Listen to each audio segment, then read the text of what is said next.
Line سے یہ اگر آج امام موسی کاظم علیہ السلام کی تم شہادت کی مجلس سن رہے، میری مولا کی زندگی کا امپورٹنٹ ترین میسج کہ اگر آج کسی ایک فیملی میں بھی کوئی ایشو ہے اور وہ لوگ مل لیں تو آج مصعب بن جعفر تم سے راضی ہو جائیں گے. یہ وہ میرا مظلوم امام جو 14 سال قید میں رہا، 14 سال قید میں رہ کے چلے گئے. دروازہ کھل جائیں گے رحمت کا، تمہارے رزق کے دروازے کھل جائیں گے. یہ سب سے امپورٹنٹ میسج تھا. اب دوسرا امام کا پیغام کہ امام آپ جانتے ہیں کہ امام جو ہے پوری زندگی زیادہ وقت قید میں تھا. امام کا جو زندان تھا اتنا تنگ و تاریک زندان تھا. لوگ میں کتنی آسانی سے اتنا چھوٹا سا تھا کہ امام بیٹھتے تو کھڑے نہیں ہو سکتے تھے، کھڑے ہوتے تو بیٹھ نہیں سکتے تھے. جو زندان بان تھا، جو ٹیکر تھا، جو نگران کار تھا اس زندان کا، بدلتا جاتا تھا. حاکم وقت اس کو بدلتا جاتا تھا. اس لیے کہ اگر دشمن سے دشمن بھی نگران کار ان کو بھیجتا، وہ کردار امام موسی کاظم علیہ السلام سے اتنا امپریس ہوتا، اتنا مروب ہوتا کہ مروب ہو کر وہ محب اہل بیت بن جاتا. حاکم کو معلوم ہوتا تو وہ بدل دیتا. اسی طرح ایک امام کا چاہنے والا آ گیا زندان میں جو کیئر ٹیکر تھا. اس نے جو مولا کی حالت دیکھی رونے لگا، تڑپنے لگا. وہ پورا انچارج تھا زندان کا، چیف آف پریزن جس کو آپ انگلش میں بولتے. اس نے دیکھا، اس نے کہا میں مولا کے لیے کیا کر سکتا. یہ جو چھوٹا پلیز لک ایٹ می، میری طرف دیکھو. یہ بہت امپورٹنٹ پیغام آ رہا امام کا. امام کا چھوٹا سا زندان. امام نے وہ آیا امام کے پاس، اس کے پاس کئی اور پریزنس تھے. اس نے آ کے کہا مولا مجھے معاف کر دو مولا، میں جو کر سکتا وہ کر رہا آپ کے لیے. مولا آپ یہ زندان میں مت رہو مولا، یہ بہت چھوٹا ہے، آپ کو میں تھوڑا سا بڑا روم دے دیتا ہوں کہ جہاں آپ آرام کے ساتھ رہ سکتے، آرام کے ساتھ سو سکتے، آرام کے ساتھ عبادت کر سکتے. وہاں پہ ہوا بھی ہے، روشن دان بھی ہے، مولا آپ وہاں چلے جاؤ. اس نے امام کو دوسرے جو اچھا بڑا روم تھا وہاں پہ اس پریزن کے، جیل کے، اس میں وہاں بھیج دیا زندان میں. دوستو ایک رات گزاری، جسٹ ون نائٹ. پھر بول رہا ہے ایک رات گزاری میرے مولا نے. صبح میں زندان بان کو بلا کے کہا بھائی تو مجھے اسی چھوٹے تنگ و تاریک میں بھیج دے. وہ پریشان ہو گیا، پریشان ہو کے کہنے لگا مولا یہ تو بہتر روم ہے، آپ وہ تنگ و تاریک میں کیوں جانا چاہتے. اب امام کا جو جملہ ہے وہ میرا دوسرا پیغام امام بارگاہ علی رضا، اور یہ پیغام میں صرف یوتھ کو دے رہا 21 سینچری کے یوتھ کو دے رہا، لڑکا لڑکیوں کو دے رہا. یہ امام نے کیا کہا، اس نے پوچھا مولا کیوں جانا چاہتے، تو کہا اس جگہ پہ یہ جو روشن دان ہے، یہ جو کھڑکی ہے، اس کے پیچھے ایک ایسے فیملیز رہتی ہیں کہ جو راتوں میں جو میوزیشنز ہیں، جو گانے گانے والے ہیں، جن کا پروفیشن گانے گانا. اس زمانے میں ٹیلی فونز پہ میوزک نہیں تھی، اس زمانے میں کمپیوٹرز پہ میوزک نہیں تھی، اس زمانے میں لٹرلی گانے گاتے تھے. بڑے بڑے انسٹرومنٹس ہوتے تھے اور وہ لوگ گانے گاتے تھے. تو کہا کہ وہ جو پیچھے جو فیملیز رہتی ہیں ان کا پروفیشن ہی میوزیشن. اس لیے کہ ہارون رشید ایک ایسا حاکم وقت تھا کہ جس کی حکومت میں، وہ پہلا حاکم تھا کہ جس کی حکومت میں میوزک جائز ہو گئی تھی. پورا بغداد یہی کرتا تھا، میوزیشنز گانے گانا، یہ اس کا پروفیشن ہو گیا تھا، لوگوں کا پروفیشن ہو گیا تھا. تو کہا کہ امام نے کہا کہ یہاں بیٹھ کر، یہاں جب میں تو میرے کانوں میں میوزک کی مسلسل آواز آ رہی. آپ سوچو کون بول رہا، یہ اپنے دور کا علی بول رہا، اپنے دور کا علی. یہ اس علی کا بیٹا ہے کہ جس کے پیر سے تیر کھینچ لیا گیا، جس کی عبادت میں، جس کے استغراق کا یہ عالم ہوتا تھا، جس کے خضوع و خشوع کا یہ عالم ہوتا تھا، استغراق کا یہ عالم ہوتا تھا کہ پیر سے تیر کھینچ لیا گیا تو پیر میں تھرتھراہٹ بھی پیدا نہیں ہوئی، بلکہ نماز کے بعد جانماز کے متعلق سوال کیا کہ یہ رنگین کیوں ہے. جو ایسی عبادت کرنے والا علی کہ اگر نارمل اس میں تیر نکال رہے میرے مولا کو بے انتہا تکلیف ہو رہی ہے، تو اللہ کے رسول کا جملہ تھا کہ علی جب سجدے میں چلے جائے اللہ کی بارگاہ میں تو اس وقت تیر نکالنا، تو اس وقت علی کو تکلیف کا احساس نہیں ہوگا. اور وہی ہوا، جب تیر نکالا گیا تو مولا نے جانماز کے متعلق سوال کیا کہ یہ رنگین کیوں ہے، پتہ بھی نہیں چلا۔ عزیزوں سوچو یہ اس دور کا علی ہے، کیا عبادت میں خدا نہ خواستہ لاکھ بار خدا نہ خواستہ کوئی شک کر سکتا؟ لیکن میرا مولا کیا میسیج دے رہا کہ کان میں بھی اگر میوزک کی آواز آ رہی تو میں اس کو بھی برداشت نہیں کر سکتا۔ آج I'm very very very very sad to say this۔ میں اپنے یوتھ کو بول رہا کہ پلیز تم اس میں بھی چینج لے کے آنا، تم اس میں بھی اپنے آپ میں بدلاؤ لانا۔ دوستو 100 گانے میرے بامبے کے لائف آفٹر ڈیتھ کے عرصے کے بعد اور لڑکیوں نے ریس کیا، پوری دنیا میں ریس کر رہے۔ میری ایک ہی خواہش ہے میرے یوتھ کو، میں یہ نہیں بول رہا کہ وہ لوگ گانے سنتے ہیں، میوزک کو چھوڑو، اس لیے کہ آخری زمانے کی علامات میں سے ایک علامت ہے، signs of reappearance of امام میں آپ کو ملے گا کہ آخری زمانے میں یہ میرے مولا کا جملہ ہے کہ انسان چلے گا، اس کے جسم میں سے میوزک کی آواز آئے گی، اس کے جسم میں سے غنا کی آواز آئے گی۔ تو اس وقت کے لوگ پریشان ہو گئے تھے، اس وقت کے لوگ حیرت میں پڑ گئے تھے کہ اس لیے کہ اس وقت جو میوزک کی آوازیں آتی تھی، جو غنا کی آوازیں آتی، بڑے بڑے انسٹرومنٹس ہوتے تھے، تو لوگوں نے کہا کیا مولا کیا انسان کے جسم بدل جائیں گے، کیا انسان کی باڈی بدل جائے گی؟ تو امام نے کہا نہیں، جسم نہیں بدلے گا، باڈی نہیں بدلے گی۔ تو لوگوں نے کہا مولا پھر جسم میں سے آواز کیسے آئیں گی؟ آج آپ کے سامنے ہے کہ ایسے انسٹرومنٹس آ جائیں گے کہ ان کے جسم میں، ان کی پاکٹس میں اپنی لینگویج میں بول رہا ہوں، اپنی پاکٹس میں رہیں گے۔ تو آج آپ انصاف سے بولو ٹیلی فونز میں میوزک نہیں؟ Check your telephone tone, check your telephone tones, کہ چلتے ہیں ایسے معلوم ہوتا ہے کہ جیب میں سے، پاکٹ میں سے، گلے میں سے، ہر طرف سے آوازیں آ رہی۔ یہ آخری زمانے کی علامات ہے۔ اور ایک علامت بتا دوں، معصوم کا جملہ کہ خانہ کعبہ کی دیواروں میں سے میوزک کی آواز آئے گی۔ آپ سوچ نہیں سکتے، ہمارے ساتھ ہوا، ماشاءاللہ ہر سال جاتا ہوں عمرے پہ، بامبے کے گروپ کو لے کے جاتا ہوں، المنتظر ٹورز صرف لیڈ کرتا ہوں، خوجہ بھائیوں کا گروپ، اقبال چاوی، عباس ویرانی، یہ لوگ۔ تو ہم لوگ عمرے پہ خانہ کعبہ میں تھے، اللہ اکبر، اللہ ہم سب کو زیارت نصیب کرے۔ آپ جانتے ہیں کہ کعبے میں ہر آدمی کعبے کو گھیرا ہوا رہتا، ایک کے اوپر ایک لوگ رہتے، اور اپنی باڈی کو جب بھی جانا خانہ کعبہ کو تو اپنی باڈی کو کعبے کی طرف لگانا، باڈی پہ لگانا۔ یہ بہت تمہارے جسم کی بیماریوں کی دوری ہے، رحمت خدا آتی۔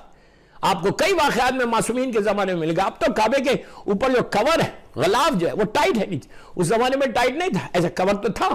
تو لوگ کیا کرتے تھے، اپنے آپ کو غلاف کے اندر لے لیتے تھے، باڈی کو، اپنی باڈی کو کعبے کی دیوار سے ٹچ کرتے، عورت ہو مرد ہو، لڑکی ہو لڑکا، سب کر سکتے۔ تو آپ کو دعائے مشلول کے واقعات میں بھی، یہ دعائے مشلول جو آئی تھی خانہ کعبہ میں، جو مولا علی اور مولا حسین نے لے جا کے دی تھی، مولا حسین نے دی تھی، مولا علی نے ان کو دیا تھا، تو وہ بھی واقعات میں ملے گا آپ کو کہ تو اب ہم لوگ عمرے پہ طواف کر رہے، کعبے کے لگ رہے، تو اس کے بعد ایسا لگ رہا اتنے ایک کے اوپر ایک لوگ ہیں، ایسا لگ رہا کہ کعبے کی دیوار میں سے انڈین سانگ کی آواز آ رہی۔ ایک بندہ جو لگا ہوا تھا اپنے آپ کو، باڈی کو کعبے سے لگا تھا، اس کا ٹیلی فون رنگ ہوا، ٹیلی فون جو رنگ ہوا وہ انڈین سانگ تھا۔ تو ایسا لگ رہا کہ پوری میوزک کعبے میں سے نکل رہی، تو اس کو احساس بھی نہیں ہو رہا کہ کیا کر رہا میں، اطراف کے لوگ ڈسٹرب ہو رہے، پریشان ہو رہے۔ پھر جب لوگ جو بالکل غریب تھے ان لوگوں نے دیکھا کہ اس کے پاس سے آئے تو اس کو دھکا کیا، کہا بابا just put of your phone, تو جب اس کو احساس ہو۔ اب سوچو آج مولا نے 1400 سال پہلے کہا، آج آپ جا کے دیکھو کہ کس طرح انڈین سانگز ہیں، کوئی دوسرے سانگز کی میوزک کی آواز آتی۔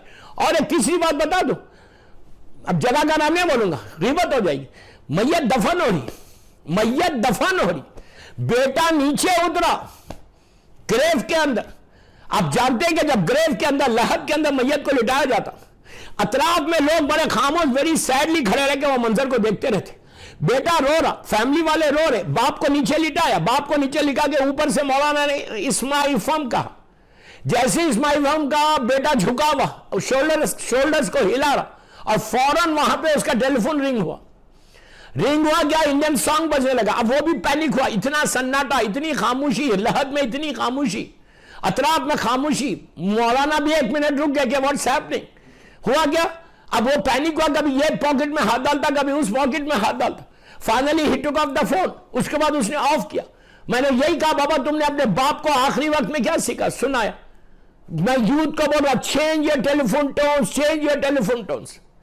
اور آج کل تو میں کیا بولوں کہ ذکر الہی بھی ہو رہا تو میوزک کے اندر ہو رہا، ذکر معصومین بھی ہو رہا تو میوزک کے اندر ہو رہا۔ پلیز یہ اویئرنس لے کر آؤ، یہ بیداری کو پیدا کرو کہ what are you doing, what are you doing.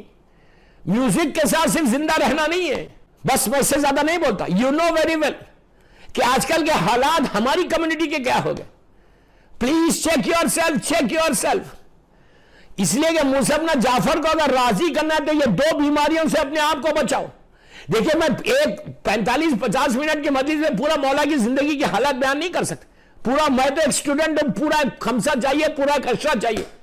میرے مولا کی زندگی کی حالات کبھی موقع ملا گا تو صرف ایک ایک امام کے اوپر 5 مجلسیں پڑھوں گا. میں آپ کو بتاؤں گا کہ کیا کیا امام کی زندگی کے حالات ہیں. میں نے تو کچھ پڑھا ہی نہیں اور آلموسٹ 30-35 منٹس کی مجلس ہوگی. تو میری خواہش ہے امام بارگاہ علی رضا سے کے سننے والوں کو کہ کم از کم تم یہ دو بیماریوں سے بچ جاؤ گے. یہ دو بیماریوں سے بچو گے تو آج تم امام موسی کاظم کو راضی کر لیں گے. تم کیا سمجھ رہے کہ ان کی بارگاہ میں یا ان کی نظر کرنا. اگر کوئی شخص فروٹس کے اوپر 5 قسم کے پھل لائے, گھر پہ سفرہ بچھائے, 14,000 مرتبہ صلوات پڑھ کے اس امام کو ہدیہ کرو. 14,000 اکیلے نہیں پڑھو, فیملی کو بولا. ہم لوگ جب بھی عمرے پہ جاتے ہیں, جب بھی زیارت پہ جاتے ہیں, وہ المنتظر کے ساتھ یا لندن کے گروپ کو جب میں لیڈ کرتا ہوں تو ہم لوگ کازمین ہم زمزم ہوٹل میں بیٹھتے ہیں. اس کے ڈائننگ ہال میں کے اندر سامنے دو گولڈن ٹومز نظر آتے. اتنی خوبصورت ان کا ڈائننگ ہال ہے, سامنے مولا کے روضے. وہاں پہ ہمارے پورے خواتین اور پورے ہمارے زائرین مرد, ہم لوگ بیٹھ کے ایک سائڈ پہ خواتین ایک سائڈ پہ مرد بیٹھ کے 14,000 مرتبہ صلوات پڑھ کے مولا کو ہدیہ کرتے. ایسا یہ مجرب عمل, ایسا یہ مجرب عمل کر کے دیکھو. اپنے گھر میں بیک ہوم تمہارے رزق کا پرابلم, خدا نہ خواستہ کوئی بیمار ہے, کوئی پریشان ہے, ہیپی میرڈ لائف نہیں ہے, اولاد نہیں, you name it, you name it, جو تمہاری حاجت. باب الحوائج ہے, باب المراد ہے, علی کا بیٹا ہے, بی بی زہرا کا لال ہے, مظلوم امام ہے, مظلوم امام ہے. اس امام کی بارگاہ میں 14,000 ٹائم 5 قسم کے پھل رکھو, 14,000 مرتبہ صلوات پڑھو. جب 50 آدمی 60 آدمی پڑھیں گے تو صرف دو تسبیح نکالنا پڑے گا. 10 منٹ کا عمل ہے. But this can change your life. This can change your life. تمہاری زندگی بدل جائے امام کی طرف سے جو حالات ملیں گے. علم کے لیے بہت اچھا ہے, بچوں کے ایگزامز ہے, جاب کے لیے, بزنس کے لیے, آپ you name it, you name it. آپ بولو مولا اس کو آپ جو بھی پھلے کھاؤ, نیت کرو کہ میرا یہ کام یہ کام یہ کام یہ کام ہو جائے تو میں آپ کی نظر کروں گا. کچھ نہیں کرنا ہے, 14,000 ٹائم صلوات پڑھنا ہے. صلوات پڑھ کے موسیٰ بن جعفر کی بارگاہ میں ہدیہ کرنا. پھر یہ پھل جو فروٹس ہے یہ بھی امام موسی کاظم اسلام کی بارگاہ میں نیاز نظر کر دینا. 3 صلوات پڑھو, 1 علم پڑھو, 3 سورہ خلق پڑھو, 3 مرتبہ سورہ کوثر پڑھو, پھر صلوات پڑھو, مولا کی بارگاہ میں ہدیہ کر دو. آپ کر کے دیکھو. ایسے سے شادی نہیں ہو رہی تھی, اولاد نہیں ہو رہی تھی, بزنس ایسا تھا ایسا ہو گیا تھا, حلال رزق تھا, اس کے باوجود پریشانیوں میں گھرا ہوا ہے بندہ. ایسے حالات میں جبکہ حالات اتنے خراب, یہ دعا قبول نہیں ہو رہی, وہ دعا قبول نہیں ہو رہی, یہ ساری چیزیں. امام نے کیا کیا؟ امام نے کہا, یہ نظر کیا, نظر کرنے کے بعد اس کی دعائیں قبول ہو گئی. تو یہ ایسا مظلوم امام ہے. یہ امام موسی کاظم علیہ السلام, کاظم کے معنی صبر کے, ایسا صبر میرے امام کا, ایسا صبر. اپنے بچوں کے نام رکھو, موسیٰ رکھو, کاظم رکھو. اس کے بعد ایک نظر امام کی, اور میں کیا کروں, میں ذہن میں اتنی چیزوں کو لے کر آیا تھا. ان کی ایک نظر بھی ہے, 14,000 مرتبہ صلوات, یہ ایک نظر. ایک نظر اور کیا ہے, اس وقت امام کی اتنی کثیر اولاد اور امام قید خانے میں, کیا کرے, امامزادوں کو کچھ دیں کیسے, ہیلپ کیسے کریں. تو لوگ نظر کرتے تھے کہ ہم نے آپ کے بابا کی نظر کی ہے, تو اولاد امام کو لے کے جا کے نظر دیتے تھے کہ آپ کے بابا کی نظر. دوستو سب کانٹیننٹ میں اور وہ بھی ساؤتھ آف انڈیا میں یہ بڑی مشہور نظر ہے. میں جہاں مولا کی مجلس پڑھتا ہوں یہ نظر ضرور, اس لیے کہ ہم نے بھی کئی مرتبہ کی.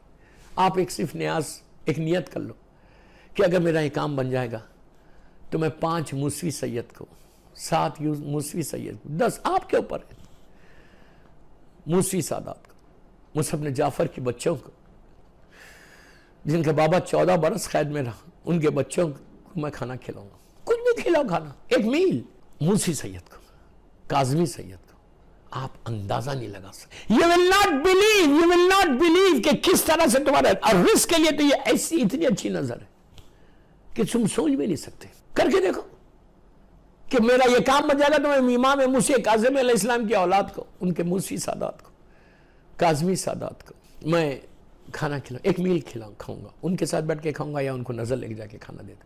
یہ ایسی نظر ہے، ایسی مجھے. اور یہ کاظمان میں عراق میں بھی بڑی مشہور ہے کہ سادات موسی بن جعفر، اولاد موسی بن جعفر. دوستو یہ بڑی غربت کی چیز ہے. یو کین امیجن کہ امام قید میں تھا، مولا کی اولاد کا کوئی سرپرست نہیں تھا، 8ویں امام چھوٹے. یہ ایک نظر. امام کا کیا حال ہو گیا تھا 7ویں امام کا، آپ کو اندازہ ہے؟ ایک چاہنے والا مدینہ کا بڑا بے چین ہو گیا کہ اتنے دن ہو گئے میں نے اپنے امام کی زیارت نہیں کی، میں نے اپنے امام کی زیارت نہیں. بڑا بے چین ہو کر اس نے یہ بغداد آیا. اب بغداد میں یہ پتہ نہیں کہ کون سے زندان میں میرا امام ہے، یہ پتہ نہیں تھا کہ کون سے زندان میں میرا موسی بن جعفر. اور حالات، حکومت اتنی سخت، حالات اتنے سخت کہ کوئی جا نہیں سکتا، معلوم نہیں کر سکتا. اگر معلوم کرے گے تو اس کو قتل کر دیں گے. یہ بڑی مشکل سے ٹرائی کرتا رہا فائنلی ہی گاٹ اٹ کہ فلاں زندان میں ہے. پھر فلاں زندان میں جا کے میں ملوں گا کیسے امام سے؟ معلوم کیا زندان بان کے تھرو، لوگوں کے واسطوں کے تھرو معلوم کیا تھا کہ فلاں زندان میں فلاں جو زندان بان ہے، جو کیئر ٹیکر ہے وہاں کا، جو کیئر ٹیکر ہے جس کو حارث بولتے ہیں آپ لوگ، جو کیئر ٹیکر ہے ناتھر جس کو بولتے ہیں آپ لوگ، وہ اس سے کانٹیکٹ نکلوایا اور نکلوا کے اس نے بڑا ہاتھ اور پیر جوڑ کے ریکویسٹ کی اور ریکویسٹ کر کے کہا ڈو می اے فیور، آپ میرے ساتھ یہ فیور کریں کہ آپ مجھے میرے امام کی زیارت کروا دیں. اس نے کہا امپاسبل ہے. اس نے بڑے واسطے لیے لے کے کہا مجھے تھوڑی دیر میں اپنے امام کو دیکھ لوں، اتنے دن ہو گئے میں نے اپنے امام سے ملاقات نہیں کی، مجھے دور سے امام کی زیارت کرا دو. کیا بے چینی. دوستو یہ ایک میسیج ہم سب کے لیے بھی ہے. پوری زندگی گزر گئی، میں نے ابھی تک موسی بن جعفر کے بیٹے، میرے مظلوم امام، میرا صابر امام، فرزند مظلوم بی بی زہرا، میرے امام زمانہ کے لیے ہم نے یہ خواہش نہیں کی. یہ ایک پیغام ہے یوتھ کو کہ جیسے وہ چاہنے والا امام کا اتنا تڑپا، ڈھونڈ کے نکال کے اس نے امام سے ملنے کی خواہش کی. اگر یہ خواہش تمہارے پاس پیدا ہو جائے، یہ خواہش ہمارے پاس پیدا ہو جائے تو پھر ہم اپنے امام سے مل سکتے ہیں. ہم صرف دعائے ندوہ میں یہ جملہ بولتے ہیں فیا لیتنی کنتو ماکم فافوزا ماکم. We just say from the tip of the tongue, not from our heart. اپنے دل سے نہیں بولتے. میں یوتھ کو بول رہا. What I'm saying, just listen. ہم بولتے ہو دل سے. یہ اس چاہنے والے کی خواہش دیکھو. He tried، کئی مہینے ٹرائی کرنے کے بعد finally he got it. اور اس نے اپنے امام کی زیارت کی. ابھی بتاتا میں زیارت کی. اسی طرح اگر تم دل سے اپنے امام کے لیے تم رجوع کرو کہ مولا ایک دفعہ اپنی زیارت کرا دو، ان گناہگار آنکھوں کو ایک دفعہ اپنی زیارت کرا دو مولا، ایک دفعہ ہم آپ کی زیارت کر لیں. میری ٹاپک نہیں ہے میرا امام، ورنہ میں بتاؤں اگر میں شعبان کی محفلیں پڑھتا تو میں بتاتا آپ کو کہ امام کی ملاقات کے لیے، امام کی زیارت کے لیے انسان کو کتنا بے چین ہونا چاہیے. روز اپنے امام کے لیے سلامتی، ایٹ لیسٹ سلامتی امام زمانہ کی نماز پڑھو کہ اس نماز سے تمہاری مولا تمہاری سلامتی کی دعا کریں گے. مولا کا صدقہ دو، مولا کا صدقہ دو، مولا کی سلامتی کی نماز پابندی سے پڑھا کرو. بس دوستو میں آخری حصے میں آ گیا، میں کیا کروں، وقت نکل گیا. اب یہ فائنلی اس نے ٹائم فکس ہوا کہ فلاں وقت پہ تم آنا، اس وقت امام کی زیارت تم کو ہوگی. ایک 7ویں امام، امام موسی کاظم علیہ السلام، اور 14 معصومین اور بی بی زینب، بی بی ام کلثوم، اہل بیت نبوہ مادن رسالہ کی لیے اور ہمارے سارے مرحومین کی مغفرت کے لیے، بالخصوص آج کی مجلس کے جو سپانسرز ہیں ان کے مرحومین کی مغفرت کے لیے، ان کی عمل کے اس مجلس کی قبولیت کے لیے ایک بآواز بلند صلوات پڑھو.